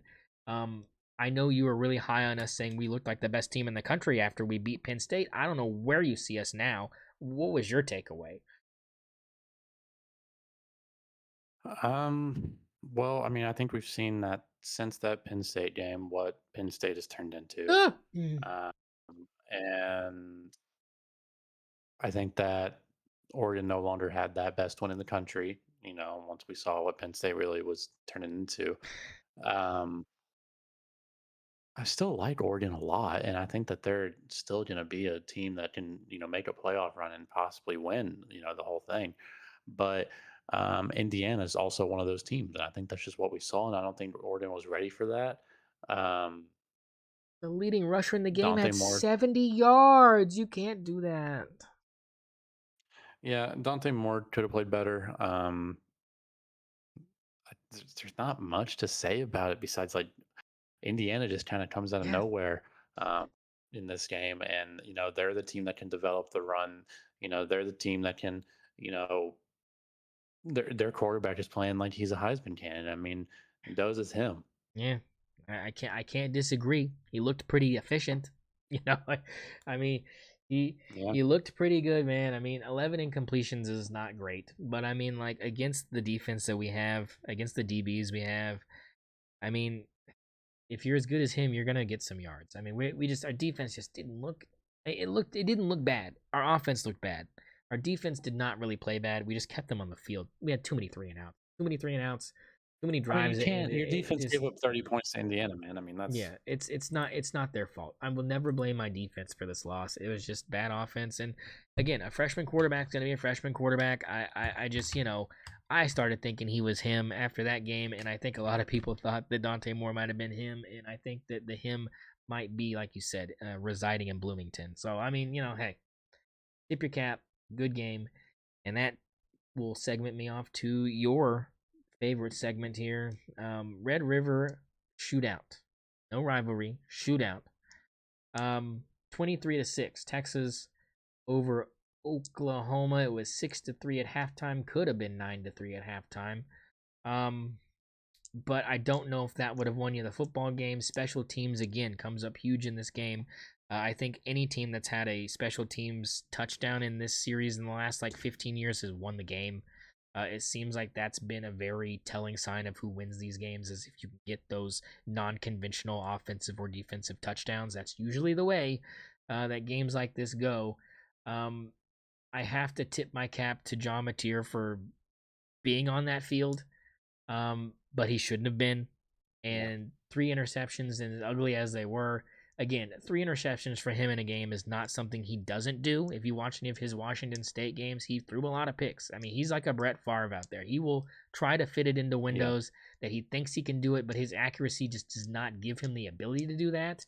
Again, lack of run game, a big one here for the Sooners, but that's been nothing new the last 2 seasons. I thought Blaylock looked like your number one running back. You should have him be the number one running back. No other running back looked good. Will Blaylock look good? Well, no running back looked good. I mean, yeah, no, I mean, not even Wisner. Wisner with 94 yards on 22 carries, that's not good either. I mean, that's like 3 yards a pop. Like you're No, but fucking Blaylock had 33 fucking yards. I mean, this team has no fucking run game, and you can't rely on John well, Mateer to be he that guy. We're he not he Auburn. had He's the not longest. Jackson Arnold. We're not Auburn. Yeah, he had the longest runs though, which is what I Yeah, was kind but, of looking at. like he had 3 yards of fucking carry. I mean, like this, we don't have a running back. We don't. And It's Jaden Ott was him. supposed to be that It's guy, and he's not. he. Where yeah, he's not even on the field. My man's not even on the field. He was in the field for two Yeah, no, plays. and he's not. He's not that good, and fucking Blaylock is honestly not good either. I mean, is that DeMarco Murray's fault? Whose fault is that? Go ahead. Just I get kind of don't know. I yeah, think that's a recruiting thing. give me your breakdown of this game because I gave you mine. I Yeah. think what happened was pretty obvious. I think that if you start your back up and lose this game, we're not even really caring about this conversation. But because you trotted him out there, and he's still the leading passer in this game, had the most yards, whatever. Still looked better than Arch Manning. Still looked like the better quarterback, even though he threw 3 picks. I still think he's the better quarterback between those two. Burks is him. Get him the ball more, please. Like I mean, he's wide Yeah. receiver one. We know that. So go ahead. Give me your thoughts from the crimson colored glasses here. What are we looking at here?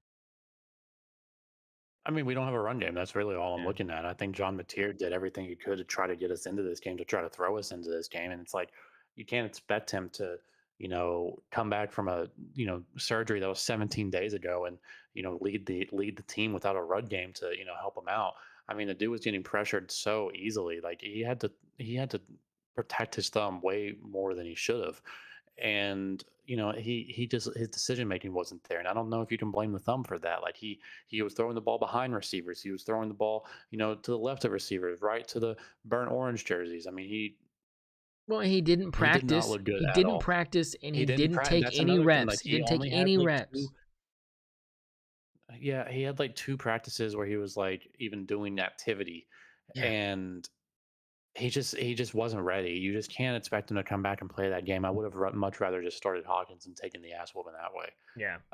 I thought our defense played pretty well. I mean, when you really look at the game, Yeah. and like the score makes it look uglier Yeah. than it But it actually wasn't. is, It because you wasn't. think Yeah. about it, there's a punt return Yep. touchdown, and then like you have a garbage time field goal. That's 10 points right there, and the score was 23-6. So I Yeah. mean, it's really, I think the offense scored Mm-hmm. 13. Yep. If we're being honest, like Yep. the offense scored 13 Yep. points, and like that when what wasn't garbage time minutes. Oh my God, Louisville.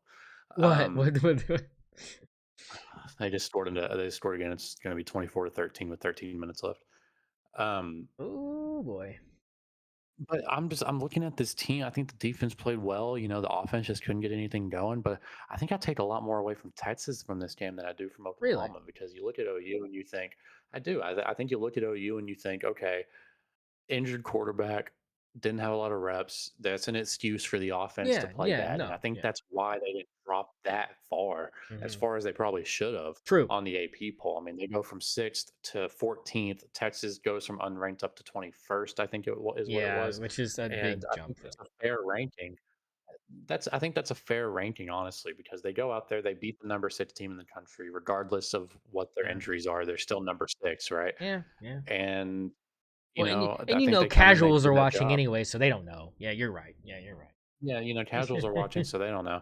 And then, OU drops to number 14, which I think is fair. When you think about it, because you Yeah. don't want to drop them too far, because you want to see what material looks like, against South Carolina first. You don't want to judge, you don't want to judge him for coming back 17 days from surgery.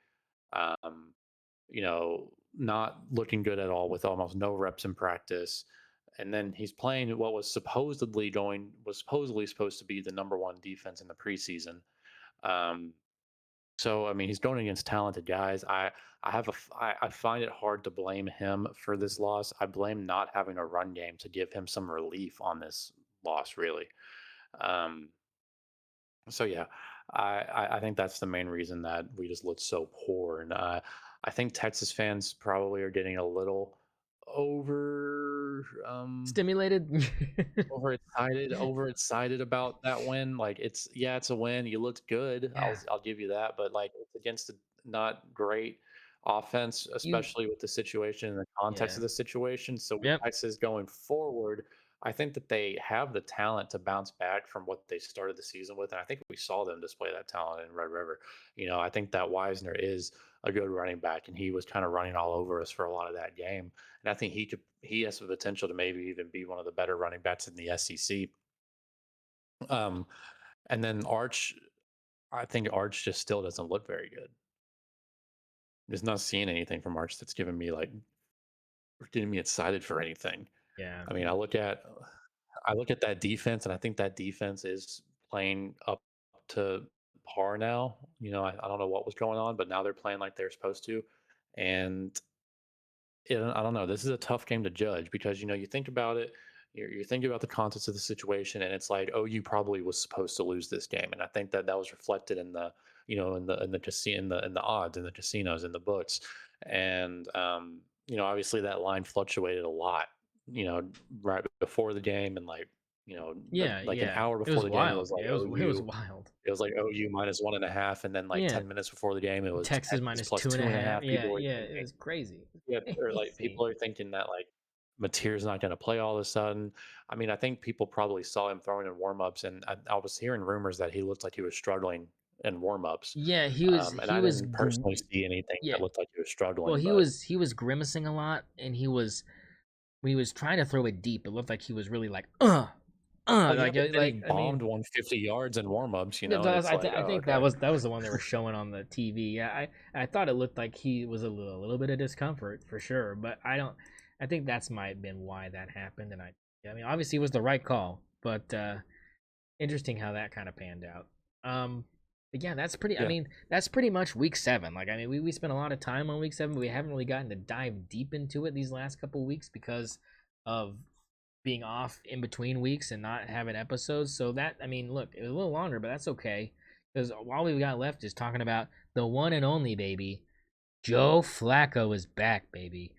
Um, we're so yeah, back. We are so we've back. never I've never been been more more back. back, baby. I mean, Never been the more back. NFL is back. We're back. I mean, this is one of those things where last night Joe Flacco, now a member of the Cincinnati Bengals, only been on the team for 10 days, and his trade from the Browns for like what, 2 6-round picks. That's all they got. Some 2 6-round picks and some money or something. It was a fifth round pick for Joe Flacco and a sixth. Yeah, So they gave up Joe Flacco and a sixth and got a fifth. yeah, for a peanut butter sandwich, and he goes out there last night against a very decent Pittsburgh Steelers defense, and a very unexpected way comes out and just he just looked like 2013 Joe Flacco. Like the game itself between Aaron Yeah, Rodgers and Joe Flacco last night was giving me nostalgia that I haven't had beautiful. It was in beautiful. years. Like I was just like, oh, I was like, Yeah, this it is looked like a this. cross conference matchup between the Yeah, Packers and the Ravens. yeah, it did, and the way it ended. I mean, just the back and forth nature of it. Because in the beginning It when was it was beautiful. 10-0 Steelers, I was like, do I even want to turn this game on? And then the first touchdown happened, and I was like, okay, like I'll turn it on, but like I'm not expecting anything.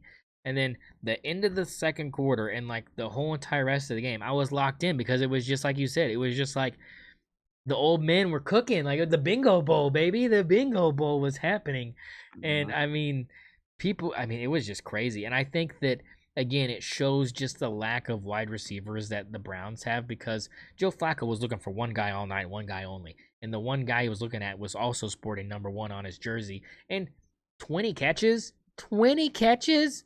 I mean, Jamar Chase, 20. stop it. Jamar Chase I mean, fantasy owners are stop hit it. so I'm not, hard yeah, right I now, man. I know. mean, you're Like, looking at if that continues, Jamar Chase is going to have a crazy season. I mean, we're well, talking if he continues to yeah. get targets like that. Yeah. I I mean, mean, he's like it's like he was the only receiver on the team. Oh no, Carson back. oh, another pick. Carson, Another no, pick. Another pick. Is it no, not a pick. just He's a. just dude. He's just making dumb decisions. Like he doesn't have his first read. He's scrambling. He's not getting back to the line of He's scrimmage. panicking. He's Like panicking. it is, dude. He is absolutely panicking right now. Oh God. It looks bad. Well, What is this formation, oh no. Mario?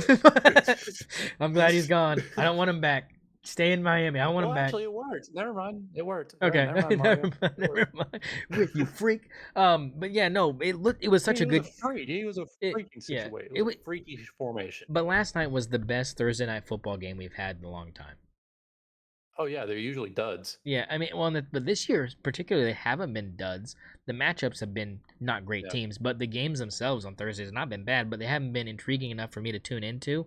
This one I was interested because I wanted to see Joe Flacco do well because as much as I don't like Joe Flacco as like a Patriots fan, like and like conditionally hate Joe Flacco because he just screams average. Like everything about him is so average. I'm like you're not emotional, you're not a rah-rah guy, you're not gonna make like absolutely insane plays. You're just gonna make plays that need to be made, and that annoys me. I just want a little bit of flair, and he gives no flair. But when he kept that He ball doesn't need last it. night and ran for that 10 yards to get that first down, I said, "Buddy," I said, "Where is that man?" Let's fucking go. I was like, trust me, if I'm a defender, like if I'm a defender, I'm not thinking he's pulling that. There's no shot. Like he's pulling a read option, my Yeah, no ass. shot. Like my ass, he's pulling a I'm read dropping option. 6. Yeah, yeah. I mean, and the thing is, if he does take off, I am killing this old man. There's no getting up. I am murdering this old man. And my man pranced 10 Yeah. yards and slid. My man got to slide. The fact he even got to slide and pick up the first down is just like, I was like, that's it. I was like, that's got to be game. Like, there's no way. And sure enough, here comes Aaron Rodgers and Pat Fryermuth. Bam, touchdown with under 3 minutes to go. I'm What a like, throw, man. I mean, just and then here comes Joe Flacco. I mean, here he comes, and just needs to set up a nice little field goal for McPherson and a great play by T. Higgins to slide and not go for the touchdown. I kind of wanted him to go for the touchdown because I kind of wanted to see Aaron Rodgers down 7 because they would have had to gone for 2. I just kind of wanted to see Aaron Rodgers with the ball back in his hands a little bit more time because I'm like, I just wanted it. It just felt like a game that Mhm. needed that to happen. So, I mean, I kind of wanted it, but super smart play.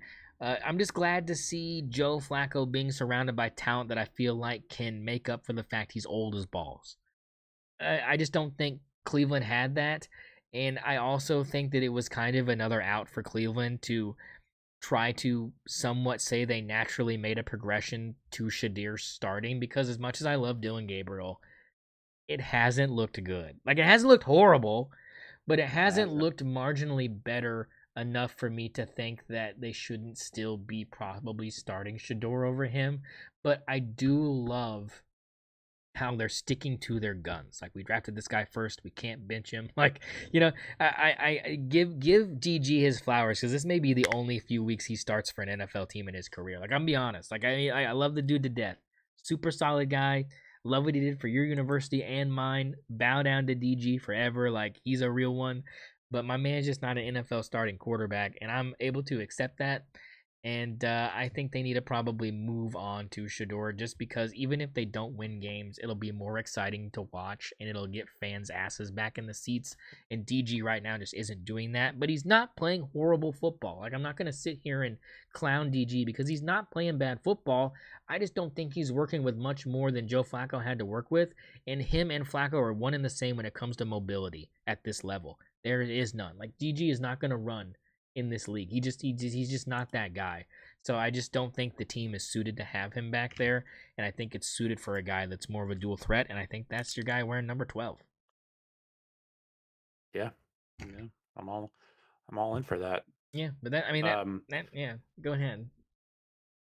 well, I mean, I'm confident that Joe Flacco's going to be able to get that Playoff ball to team? Jamar Chase. Playoff team? No, no, No! no, Come on, playoff team. Come on. Joe Flacco does it again. no, no, Come no, on. Come no, on. no, not even a little bit. No, Uh, no shot. I kind of like it. I kind of think he's going to die hammer back it there. right He's now. probably going to get a Hammer it. career, and he's probably going to get a Wait, he got sacked. career-ending He got injury. sacked once last night, right? Just once, and it was like on that last drive they scored on too. I mean, lucky break. I mean, I kind of agree with you because I thought me and you both thought they were about to murder that old man and get him killed. Carson, What did he do? no.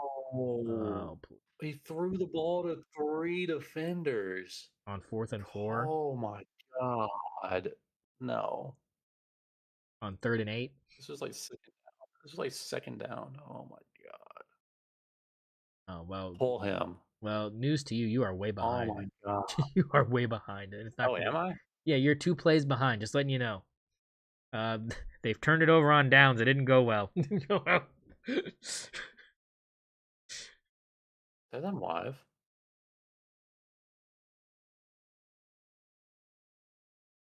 Huh. Oh. Well, I mean, it's hey, Playing bad. yeah, Playing real it's bad. not this game. This game might be over. Miami might lose this thing. But yeah, no, that's our NFL talk. We just thought that was exciting that Joe Flacco looked like Joe Flacco last night. Aaron Rodgers, a little glimpse of Aaron Rodgers last night. Did you see Aaron Rodgers get mad after he threw that pass to Freiermuth and his offensive lineman jumped on him? I would be mad too, man. I'm 40 years old. You're jumping on my 40-year-old back and you're 300 pounds. Yeah, Get the fuck off me, dog. yeah. Are you? I know you're a child, but get the fuck off me. Like, I would also be mad. I thought for a minute, I was like, yeah, it's kind of a douche thing to do. But I was like, if I'm a 40-year-old man, I got a 300-pounder jumping on me after we did something good. Fuck yourself. It's not even the last game of the year. Quit doing that. Oh, no, I'm not behind. That pit did just happen. That's yeah. 4th and 4. It's incomplete. It's incomplete. Oh, they called it incomplete. I'm still in the Pizza Hut commercial. Oh, that's rough. Damn it, Pizza Hut. But yeah, all right. Well, let's get to the most exciting part of our podcast. It's time for the sports book, baby. It's time. We're sports booking it, and let's be honest. We had some decent ones. We had some stuff come to fruition. And are we still breathing is the question. I'm about to let you know right now. Here is our slips from last week. Zach starting us off with his lock of the week, Oklahoma, -1.5. John Mateer not healthy. Don't look at that one. The over for the Oregon and Indiana game. The line was 53.5. Oh, no points there. And I was sad about that because we needed that to happen. NC State plus the 22.5. I mean, it was bad. NC State was looking good there when it was 7-7. I was like, you know what? You might have something cooking here. And it might be even more stunning than I could have ever imagined. And no, it was not. And it was a 29-point win. So just a touchdown off. It wasn't as bad, but it was bad. Alabama, -3. It's a push, baby. A push. We'll take a push because that's almost like a win. You get to keep those $2. Ring them up. Yeah. So we'll call that a win. Arkansas money line. Oh, it was close. I was feeling it in my testicles. It was close, but no cigar. A 3-point loss on the road. They were hanging in there. Rough stuff for the Hogs, but that's just what Arkansas does. Kansas, the other half of Arkansas, are Kansas. 17-point second quarter, not enough. Texas Tech blows them out. So, Zach, unfortunately, you technically go 1-5. It was a rough week for Zach, but you know what? It was close to being on the other end of that. A couple plays here and there. We're talking about a wholly different ball game. So $102 will be on the docket for Mr. Huffman as we refill the bank for him. Over on the other side, I had Oregon -7. And I suck again. We can't do it. And we lose to what people are saying might be one of the best teams in the country. Couldn't get it done. Ole Miss, you sacks of shit. You had Washington State at home, you pieces of fuck. Fuck you, Lane Kiffin. We know you know what the line is. You talk about it all the damn fucking time. -31.5. You win by 3 at home against a horrible Washington State team. And I suck again. Houston, -14.5. Can you at least beat Oklahoma State? Can we at least get a win over somebody that's absolutely awful? Please, give me a win. Anything. Please. They get it done. 39-17. Ring it up. It's a winner chicken dinner. And then comes the big one. It's Pittsburgh on the road against Florida State. Straight up. It's a winner on the road. Pittsburgh gets it done. Auburn, -4. Georgia, -4 against Auburn. Ding-a-ding-ding. Kirby, thank you very much. It started ugly, and it ended sweet. And it was a good one for the Bulldogs. My last pick was a fail, though. We had Iowa State -2.5. Caden Salters and Joseph Williams said, hold my beer in Colorado with a win at home over Iowa State. So, I'm wrong on that one. And it's my Georgia, Pittsburgh, Houston. I go 3-3. My best week of the year. Give it up, boys. We hit 500. And I'm sitting here with a lofty $12 to work with. We got $2 a pick coming up, boys. It's a big week. And trust me, we're going to have some shockers. Zach, you got $102 on the board. We've refilled the bank for you. It was a rough week. It's okay. I've had mine refilled. You've had yours refilled. Last refill you're ever going to need. Trust me. First pick, where are you going? Where are you headed? Where are you headed? I'm going to go to LSU and Vandy, and I'm going to take LSU to cover the 1.5 spread. LSU plus, or is it minus or plus now? They were not favored. Plus.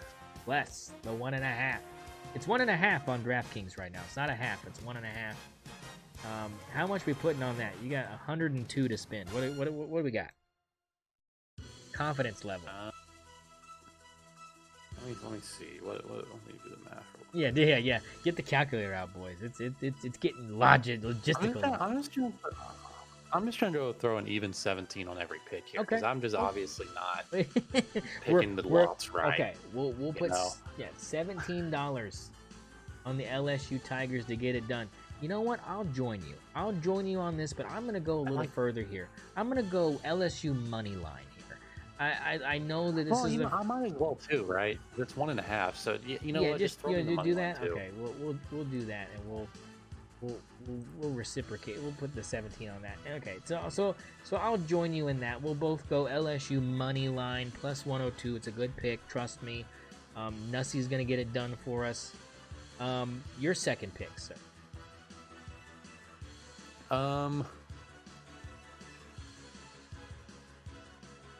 I'm looking at Washington at Michigan. I know. I'm looking at it right now too. And despite how bad Michigan has looked, I think at home they're going to cover this one. I'm going to take Michigan with the points -4.5. -4.5 against the Huskies. I like that pick. I think it's a safe pick. I'm going to go safe pick too. I'm going to go safe pick here. I think this is pretty much a lock. I'm pretty confident in this one. I'm almost way too confident in this one.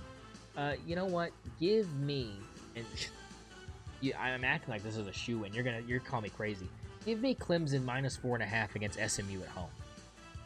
I've seen Kevin Jennings this year. I'm not a believer, baby. Give me the Tigers at home. Tigers at home -4.5. Give me $2 on that boy too. Moving on to your third pick, sir. I'm looking at Georgia Tech at Duke. They have Duke favored by 3 right now. I'm going to take Georgia Tech +3. Yeah, look, we said this earlier. This might be one of the last. Money line. Yeah, this might be the last tough game for this Georgia Tech team. You want to go money line? Georgia Tech money line? Yeah, I'm gonna take the money line. Yeah, money line here again. We're Georgia Tech 17 on that one. We're looking at cooking right here. This is looking like a pretty decent slip here for Zach. My third pick, and I don't think you can get I mean, this is a value pick here. This is getting money right here. Value pick. I think this is a smart play here. I'm riding the high here. Northwestern -3 against Purdue. I mean, this is value for your money here. You're coming off a big win. You're at home. I think you take care of Purdue at home. I think 3 points is enough to cover here for Northwestern. Give me $2 on the Wildcats. I'm riding them. Arrow wagon. Your fourth game, sir. All right, I'm looking I'm gonna go ahead and take the bid when I'm looking at Ole Miss at Georgia. I'm gonna Okay. take Ole Miss to cover the 7. Missed to cover the 7 on the road in Athens. Ring them up. All right, I'm gonna stay in the SEC here. I'm gonna stay in the SEC, and I'm gonna ride this week because I'm feeling a little. I'm feeling a little. This is. I'm feeling a little. I'm riding the Pittsburgh high. I'm feeling a little good about myself. Give me the Razorbacks at home against the Aggies. Money line Razorbacks. You can't let us down again. Give me Woo Pig Suey all night long. 2:30 Central, 3:30 Eastern. Getting it going against the quote-unquote number 4 team in the country. I don't believe it. And Arkansas, better quarterback, better team. That's how I'm justifying it. Better quarterback equals better team. Arkansas, better quarterback. Winner. Your 5th game, sir. I'm looking at Ohio State at Wisconsin. Ohio State's favored by 25.5. I'm gonna take Wisconsin to cover that. Yeah, I like it's at home. I think they can cover the 25.5. I think it'll be close, but yeah, I'm gonna go there. Yeah, that's a good one. I like them to hang in there. I mean, a 21-point win against Wisconsin wouldn't shock me. A 24-point win wouldn't shock me. A 28 to 35-point win. I haven't seen that kind of offensive output from Ohio State against a Big Ten team like that. I like the pick. Boy, where do I want to go for my 5th game? I know where I'm going. Yeah, I know exactly where I'm going. And I'm going double underdog this week. Double underdog card. Give me Arizona State to beat Texas Tech. Fuck you, Texas Tech. Sam Levitt is back. Wow. Give me Sam Levitt coming back to shatter your dreams. Eat my tortilla ass. I'm picking the Sun Devils. Give me $2 on the Sun Devils to get it done at home at 3 o'clock Central, 4 o'clock Eastern against the Texas Tech Red Raiders. Your last game, sir. Ooh, man. God. I'm gonna do it. I hate that I'm doing this, but I'm gonna take. I got USC. I got USC at Notre Dame. I'm gonna take the USC money line. Whoa. Okay. USC money line. We are getting shifty down here. I like it. That right there, $102 ticket will give you 12 grand on the parlay for Mr. Huffman. My final pick. I love my flip. That is, I mean, that's a slip you send in right there. That's one that you feel like I could put a tenner on that bad boy, and we could get in here with a $1,200. I mean, that's oof. Ugh. I like it. Well, guess what? I might have you do that. Yeah. Hey, I'm here for it. Look, I had a real kind of rock and a hard place discussion inside my head here between these two games, but I think I'm gonna go with this one. And fuck you, Iowa. Give me Penn State money line. Penn State money line on the road. They're only a 3-point underdog. I like Ethan Grunkmeyer to come out and be better than my boy Goskowski.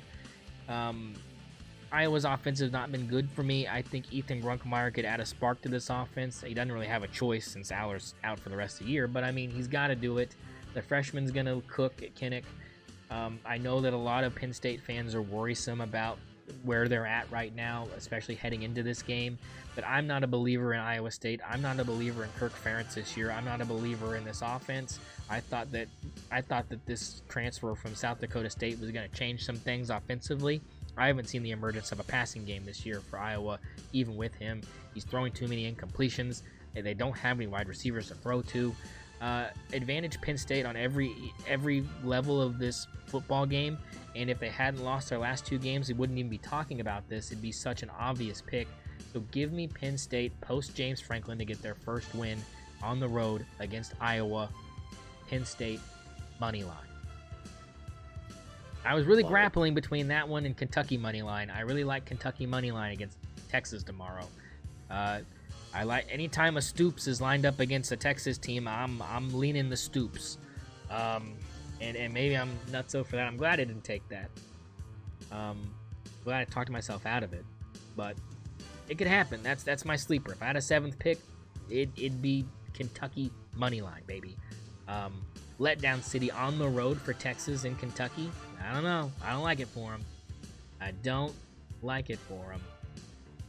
But I don't like it. That's it. That's the sports book, baby. We sported it out. Any final thoughts before we get out of here? A long episode today, but we really broke it down. Yeah.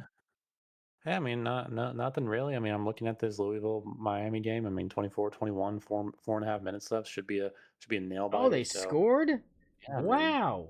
yeah, they did. Got a Miami Um, touchdown? My yeah, so national I think championship we got pick is something here. still alive. Unbelievable. Not my Yeah, national cards are falling championship. apart. In this economy, I never thought. Um, Cards are falling apart here. we'll see what happens. I'll turn it on after. We'll see what. Um, but look, I mean, I like OU tomorrow to lose. I'm picking South Carolina to win tomorrow. I do too. I don't. I think Sandstorm after the third quarter is gonna get you.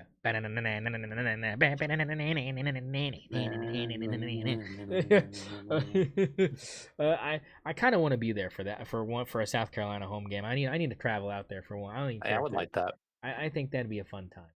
Um. Yeah, but good slips, good picks this week, good talk. Zach, you want to send us into the weekend here?